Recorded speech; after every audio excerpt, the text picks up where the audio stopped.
कई वर्षों से, काफी लंबे अरसे से जब भी ऐसे कार्यक्रम होते हैं तो यहाँ की प्रबंध समिति मुझे भी आपके साथ साथ प्रभु के दर्शन करने, आप सबके दर्शन करने, उसका आशीर्वाद लेने और अपने श्रद्धा के समान उनको भेंट करने का शुभ अवसर मुझे भी प्रदान कर दी। मैं इसके लिए प्रबंध समिति का बहुत आभारी हूँ। पिछले 25-30 वर्षों से, शायद 35 वर्षों से मैं इस संस्थान से जुड़ा हूँ और जब भी आता हूँ तो मन को हार्दिक प्रसन्नता होती है, खुशी होती है, खुश होकर जाता हूँ, खुश होकर आता हूँ। आप लोग सब प्रबुद्ध नागरिक हैं। हमारा देश सदियों पुराना देश है। हरि अनंत हरि कथा अनंती, कब इसकी शुरुआत है कब इसका अंत है कोई जानता नहीं। हमारी संस्कृति, हमारी सभ्यता बहुत पुरानी है। सर सैयद इकबाल ने कहा, यूनान मिस्र रोमा सब मिट गए जहां से, बाकी है लेकिन अब तक नानुमो निशान हमारा। कुछ बात है कि हस्ती मिटती नहीं हमारी, दुश्मन रहा है सदियों दौरे जहां हमारा। सारा दुनिया भी हमारी दुश्मन रही तब भी हमारी हस्ती मिटी नहीं। ये हमारी कौन सी हस्ती है? ये हमारी राजनीतिक हस्ती नहीं है। राजनीतिक हस्ती तो पता नहीं, हिंदुस्तान से कभी अफगानिस्तान अलग हुआ, पाकिस्तान अलग हुआ, फिर बांग्लादेश बना। राजनीतिक हस्ती तो बनती और टूटती रही। जिस हस्ती की बात की है वो सांस्कृतिक हस्ती, धार्मिक हस्ती है हमारी, जिसके सभी महापुरुष अटूट अंग हैं। क्या कोई हिंदुस्तान की सांस्कृतिक धार्मिक हस्ती का व्याख्यान बिना गुरु गोविंद सिंह के, बिना गुरु रविदास के, बिना संत कबीर के, बिना भगवान राम के, बिना भगवान गुरु नानक के, इन सब महापुरुषों के बिना कोई लिख सकता है क्या? कोई नहीं लिख सकता। ये सब उसका अटूट अंग है, उसका अभिन्न अंग है। और हमारी जो एक विशेषता है सारे महापुरुषों की, आप गुरु रविदास का सारा संदेश पढ़ लीजिए, संत कबीर को पढ़ लीजिए, गुरबाणी पढ़ लीजिए, रामायण पढ़ लीजिए, महाभारत में गीता का संदेश पढ़ लीजिए। किसी संदेश में उस महापुरुष ने यह नहीं कहा कि ये मेरा संदेश केवल मेरे अनुयायियों के लिए है। गुरबाणी में कहीं नहीं कहा गया कि यह सारा संदेश केवल सिखों के लिए है। रामायण में, महाभारत में, गीता में भगवान कृष्ण ने कहीं नहीं कहा कि जो कुछ मैं कह रहा हूँ केवल हिंदुओं के लिए कह रहा हूँ। वो सारी मानवता के लिए कहा, सारी मानव का लिए वो संदेश था। लेकिन दुर्भाग्य हमारा क्या रहा, यहाँ अच्छे गुण होते कमजोरी भी आ जाती है कि कुछ देर पहले, कई वर्षों पहले, कई शताब्दी पहले ये देश पहले धर्म के नाम पर बढ़ा, लोगों ने धर्म के नाम पर बांटा और धर्म से आगे जाकर फिर जातियों के नाम पर बांटा और जातियों में भी आगे फिर ऊंची जाति छोटी जातियों के नाम पर बांटा। ऐसा नहीं था कि सिर्फ ऊंची और छोटी जातियों में बांटा गया। ऊंची जातियों में भी ऊंचियों में ऊंची, फिर उसमें नीची, और जो छोटी जातियों में बांटा गया उनमें भी ये छोटी है, ये छोटियों में बड़ी है। इस समाज को जातियों में, धर्म में इतना बांट दिया गया कि जो मानवता का संदेश था वो पीछे रह गया और जाति पाति का संदेश आ गया।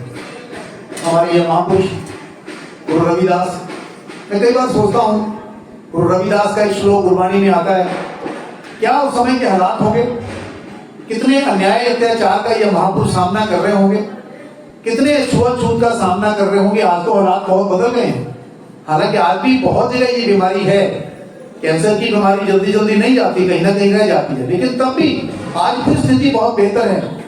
जब गुरु रविदास ने कहा होगा, जो गुरबाणी में श्लोक शामिल किया गया, मेरी बात कमीनी मेरी जात कमीनी, ओछा जन्म हमारा, तुम शरण आई राजा रामचंद्र कहत रविदास हमारा। आप अंदाजा लगाइए किस हालात से वो महापुरुष उस दौर में गुजरे होंगे, किस तरीके से छाती पे पत्थर रहकर कहा होगा।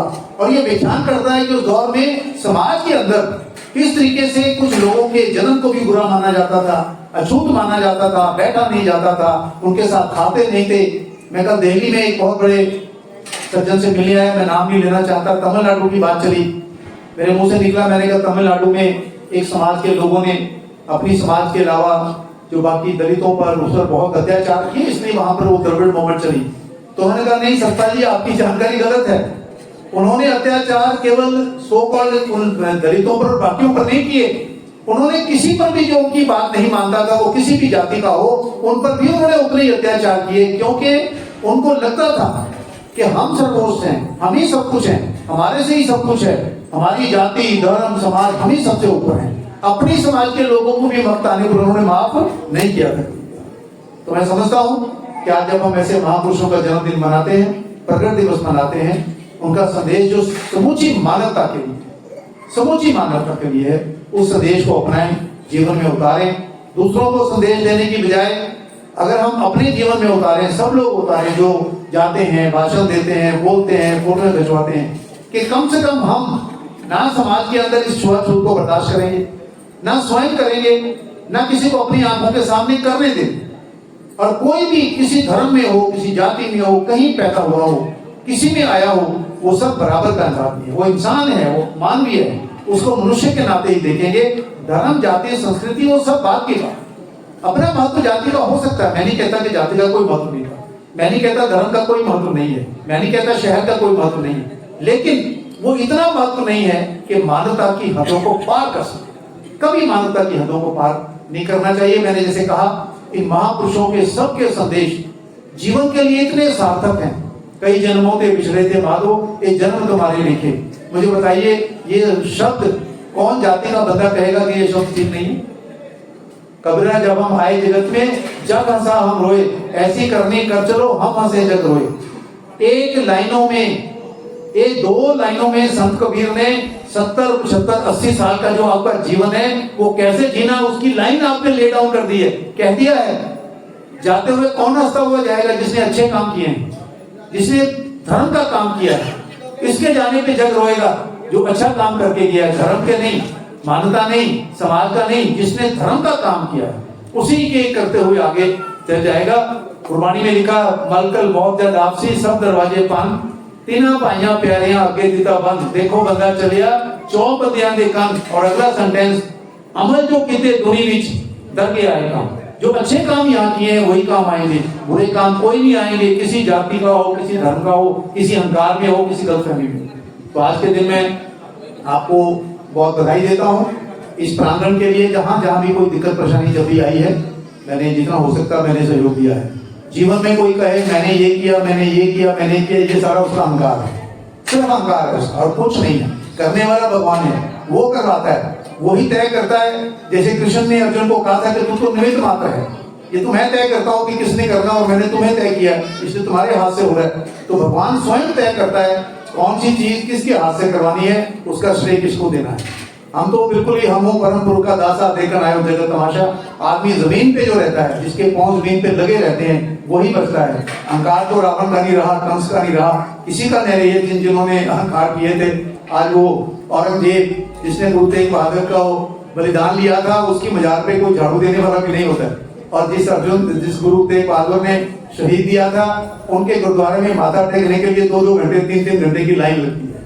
तो अहंकार से भगवान बचाए, कभी जिंदगी में आदमी किसी लिए ना आने दे, और हम लोग मिलजुल कर प्रभु का संदेश देते रहें, मानवता को देते रहें। इन्हीं शब्दों के बाद तुम्हें आपका बहुत आभार व्यक्त करता हूँ। इस प्रांगण के लिए जब भी मेरे लायक सेवा होगी, जितना मेरे से बन सकेगा, पहले भी आगे किया है और आगे भी मैं करता रहूंगा। आपने इसके प्रसाद की बात की थी, कोई और कंस्ट्रक्शन वगैरह करना चाहते हैं, मैंने कहा था कि आपकी जो भी योजना है मुझे दीजिए।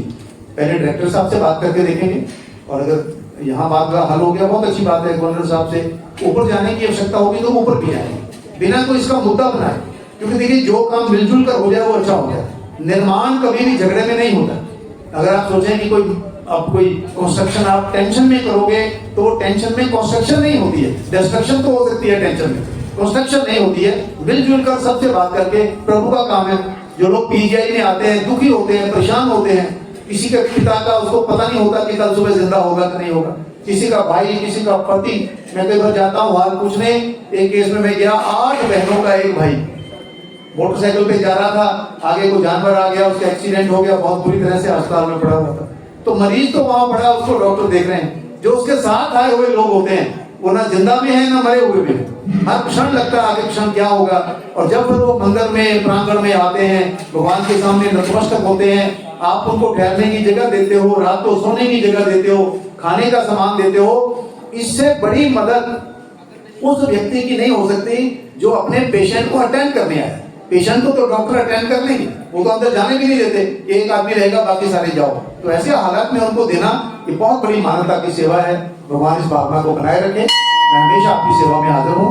आपने अवसर दिया, उन्हें गुरु रविदास जी महाराज के चरणों में श्रद्धा के सुमन भेंट करता हुआ आपका बहुत धन्यवाद करता हूँ। जय हिंद, जय भारत।